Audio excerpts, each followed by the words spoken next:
ઝઘડિયા ઔદ્યોગિક વસાહતની મેટ્રોપોલિટન એક્ઝિમ કેમ પ્રાઇવેટ લિમિટેડમાં પ્રચંડ ધડાકા સાથે ભીષણ આગ ફાટી નીકળી હતી. આ દુર્ઘટનામાં કંપનીમાં કામ કરતા 10થી વધુ શ્રમિકો ગંભીર રીતે દાઝ્યા હોવાના પ્રાથમિક અહેવાલો મળી રહ્યા છે, જેના પગલે સમગ્ર ઉદ્યોગ જગતમાં ભયનો માહોલ સર્જાયો હતો. બ્લાસ્ટ એટલો પ્રચંડ હતો કે તેનો અવાજ દૂર દૂર સુધી સંભળાતો હતો અને જોતજોતામાં આગે આખી કંપનીને લપેટમાં લઈ લીધી હતી. આકાશમાં કાળા ધુમાડાના ગોટે ગોટા દૂરથી નજરે પડ્યા હતા.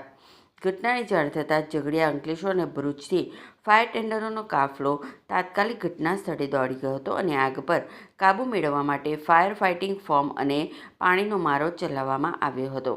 સર્જાયેલી દુર્ઘટનામાં 10થી વધુ લોકો દાઝી ગયા છે. ઇજાગ્રસ્તોને તાત્કાલિક એમ્બ્યુલન્સ મારફતે અંકલેશ્વરની હોસ્પિટલમાં સારવાર અર્થે ખસેડવામાં આવ્યા હતા. કેટલાક લોકોની હાલત નાજુક હોવાનું પણ જાણવા મળ્યું છે. ઘટનાના પગલે ઝઘડિયાના ધારાસભ્ય રીતેશ વસાવા કંપની અને જયાબેન મોદી હોસ્પિટલ ખાતે દોડી આવ્યા હતા અને ઇજાગ્રસ્તો અંગે જાણકારી મેળવી હતી.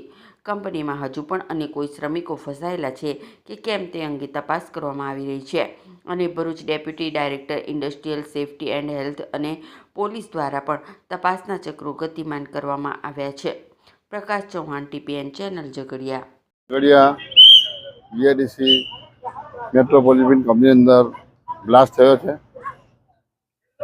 એની અંદર કુલ 15 જેટલાને ઈજા પામ્યા છે અને એ લોકોની અંદરથી 6 જેટલા ઈસમોને સારવાર હેઠળ બહાર સુરત ને બરોડા મોકલવામાં આવ્યા છે અને બાકીના ઈસમોને આગળ સારી સારવાર મળે અને કંપની તરફથી એમને સારી ટ્રીટમેન્ટ મળે અને જે કંઈ ઈજાગ્રસ્ત પામેલા છે એમને સારામાં સારી ટ્રીટમેન્ટ મળે અને બીજા અન્ય લોકોને પણ કંપનીના મેનેજમેન્ટના કોઈક આવ્યા છે પણ એમને બી થોડી એ સ્થિતિ સારી નથી. એમ બી દવાખાનામાં એડમિટ થયા છે. એમને બીપીને પ્રોબ્લેમ થઈ ગયો છે પણ એમને અમે રજૂઆત કરી છે કે ભાઈ સારામાં સારી યોગ્ય રીતના વળતર મળે, એના લોકોને ન્યાય મળે એ રીતનો અમે રજૂઆત કરી છે.